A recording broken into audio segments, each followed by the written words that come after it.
नाज़रीन, गुज़िश्ता 17 तारीख को महाराष्ट्र के नागपुर में तकरीबन 300 साल बाद हालात ख़राब हुए। पुरतशद्दुद हालात के बाद नाज़रीन, इस नागपुर शहर के कई इलाकों में यानी 10 से ज़ायद इलाकों में पुलिस इंतज़ामिया की जानिब से कर्फ्यू नाफिज किया गया। औरंगज़ेब रहमतुल्लाह अलैह के मकबरे को लेकर उठे इस विवाद ने आखिरकार तशद्दुद की शक्ल इख्तियार कर ली और इस दिन नागपुर में जो हालात हुए उसमें ज़ख्मी एक 38 साला नौजवान इरफान अंसारी की आज दौरान इलाज नाज़रीन मौत वाक़ हो चुकी है। नाज़रीन, अस्पताल इंतज़ामिया के मुताबिक इरफान अंसारी का इलाज मेयो हॉस्पिटल नागपुर में जारी था और आज दौरान इलाज 38 साला इस इरफान अंसारी की मौत वाक़ हो गई है।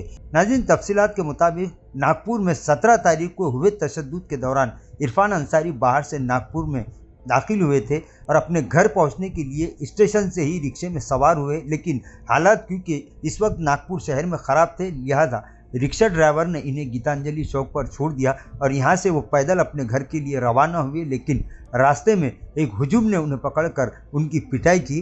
बताया जा रहा है कि दौरान इलाज 38 साला इरफान अंसारी ज़ख्मों की ताब ना लाकर आज चल बसे। नाज़रीन, इस मामले को लेकर उनके भाई और दिगर नागपुर के शहरियान की जानिब से जो बात की गई है, आइए सुनते हैं कि वो इस मामले को लेकर क्या कहते हैं। जो बच्चा इटारसी जा रहा था ऑटो से, तो वो उसी दिन जो है कुछ झगड़ा हुआ गीतांजलि का, कुछ गाड़ियाँ वाड़ा जलाए थे कुछ लोगों ने, तो वो ऑटो वाले ने उसको वहाँ छोड़ दिया। तो बच्चा बेचारा वहाँ से निकल रहा था पैदल, तो किसी ने उसको पकड़ा, उसको मारा गया। पता मुझे ये लगा, उसके छोटे वाले भाई ने बताया, इसका नाम इमरान अंसारी है, तो उसने ये बताया कि 3 हाथ उसको लगे हैं, एक पीठ के ऊपर, एक टांग के ऊपर और एक सर के ऊपर।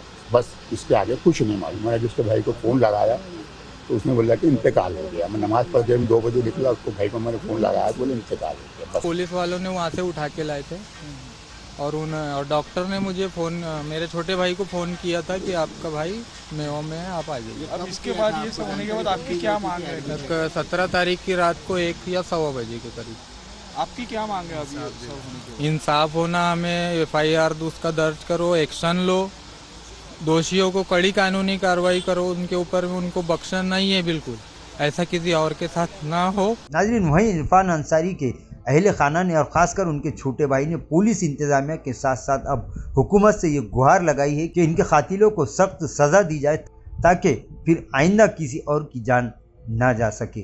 नाज़रीन, इस मामले को लेकर इस वक्त नागपुर में हालात इस वक्त पूरा अमन है, लेकिन पुलिस की जानिब से अब भी हिफाजती इंतजाम सख्त किए हुए हैं। अब देखना ये है कि इरफान अंसारी की मौत के बाद इंतज़ामिया और हुकूमत इस मामले को लेकर क्या कार्रवाई करता है। नाज़रीन, आज के लिए बस इतना है, फिर मुलाकात होगी कुछ नई वीडियो के साथ। तब तक के लिए हमें इजाज़त दीजिए। अल्लाह हाफिज़।